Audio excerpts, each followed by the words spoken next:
എല്ലാവർക്കും മമ്മാസ് മലയാളി കിച്ചണിലേക്ക് സ്വാഗതം. ഇന്ന് കോവയ്ക്ക പുളിങ്കറി വെക്കാം. അതും തേങ്ങ അരയ്ക്കാതെ സുന്ദരമായ കോവയ്ക്ക കറി വെക്കാം. കുറച്ച് കോവയ്ക്ക എടുത്ത് ഞാൻ ചെറിയ കഷ്ണങ്ങളാക്കി ഇതാ ഞുറുക്കി എടുത്തിട്ടുണ്ട്. ഇതിന് ആവശ്യത്തിനുള്ള ഉപ്പിട്ട് കൊടുക്കാം. ഒരു 1/4 സ്പൂണ് മഞ്ഞൾപ്പൊടി ഇട്ട് കൊടുക്കാം. കുറച്ച് കറിവേപ്പില ഇടാം. ഇനി ഇത് വേവാൻ ആവശ്യത്തിനുള്ള വെള്ളം ഒഴിക്കാം.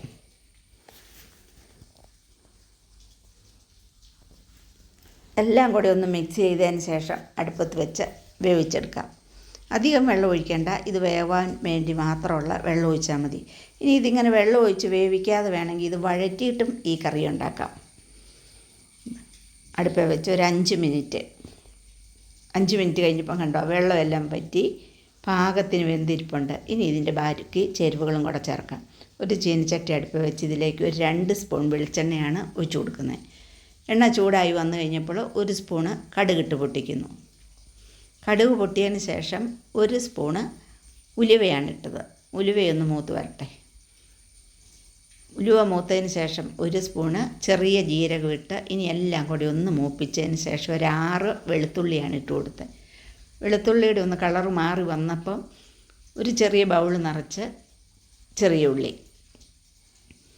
ഉള്ളിക്ക് പകരം സവാള വേണേലും ഇടാം. പക്ഷേ സ്വാദ് കൂടുതൽ ചെറിയ ഉള്ളി ഇട്ടാലാണ്. ഇതിൻ്റെ കളർ മാറി ഒരു ബ്രൗൺ കളറായി വരുന്ന സമയമാകുമ്പോൾ ഇതിലേക്ക് ഒരു തക്കാളി അരച്ചതാണ് ഒഴിച്ചു കൊടുക്കുന്നത്. ഈ തക്കാളി ഒന്ന് ഇളക്കി അതിൻ്റെ വെള്ളം ഒന്ന് വറ്റി വെന്ത് വരട്ടെ. വെന്ത് വന്നതിന് ശേഷം ഇതിലേക്ക് പൊടികൾ ഇട്ട് കൊടുക്കാം. വെള്ളമെല്ലാം വറ്റിയിട്ടുണ്ട്. 1 ടേബിൾ സ്പൂണ് മല്ലിപ്പൊടി. ഞാൻ കുറച്ച് കോവയ്ക്കല്ലേ എടുത്തുള്ളത്, അതുകൊണ്ടാണ് 1 ടേബിൾ സ്പൂണ്. 1 സ്പൂണ് മുളക് പൊടി. ഇതധികം എരിവില്ലാത്ത മുളകാണ്, അതാണ് 1 സ്പൂൺ എടുത്തത്. നിങ്ങൾ കഷ്ണം എത്രമാത്രം എടുക്കുന്നോ അതനുസരിച്ച് മല്ലിപ്പൊടിയും മുളക് പൊടിയും ചേർക്കുക. ഇത് നന്നായിട്ട് ഇളക്കി ഒരു ബ്രൗൺ കളറാകണം. ഇതാ കളർ മാറി ഒരു ബ്രൗൺ കളറ് ആയി വന്നിട്ടുണ്ട്. ഇതിലേക്ക് ഒരു നെല്ലിക്ക വലിപ്പത്തിലുള്ള പുളി പിഴിഞ്ഞതാണ് ഒഴിച്ചു കൊടുക്കുന്നത്. ഇനി ആ പുളിയും കൂടി എല്ലാം കൂടി ഒന്ന് ഇളക്കി യോജിപ്പിക്കാം.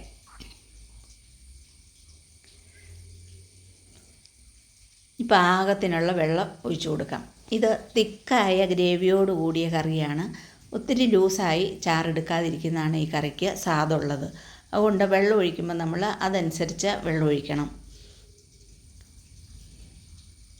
നല്ല കൊഴുത്ത ചാറ് വന്നെങ്കിലാണ് ഈ കറിക്കൊരു ടേസ്റ്റ് ഉള്ളൂ. ഇതൊന്ന് തിളച്ച് വരട്ടെ. തിളച്ചിട്ടുണ്ട്. ഇതിലേക്ക് വേവിച്ച് വെച്ചിരിക്കുന്ന കോവയ്ക്ക ഇട്ട് കൊടുക്കാം.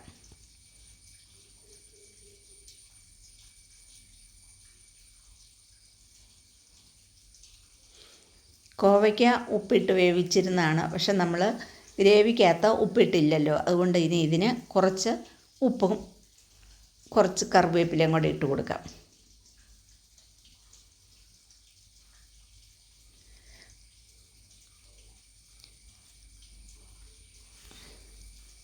എല്ലാം കൂടെ ഒന്ന് ഇളക്കി യോജിപ്പിക്കാം.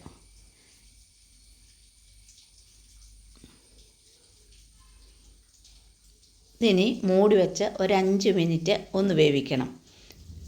ആ കോവയ്ക്കയിലേക്ക് ആ മുളകൊക്കെ ഒന്ന് പിടിക്കുന്നതിനാണ് ഒരു 5 മിനിറ്റ് മൂടി വെച്ച് വേവിക്കുന്നത്.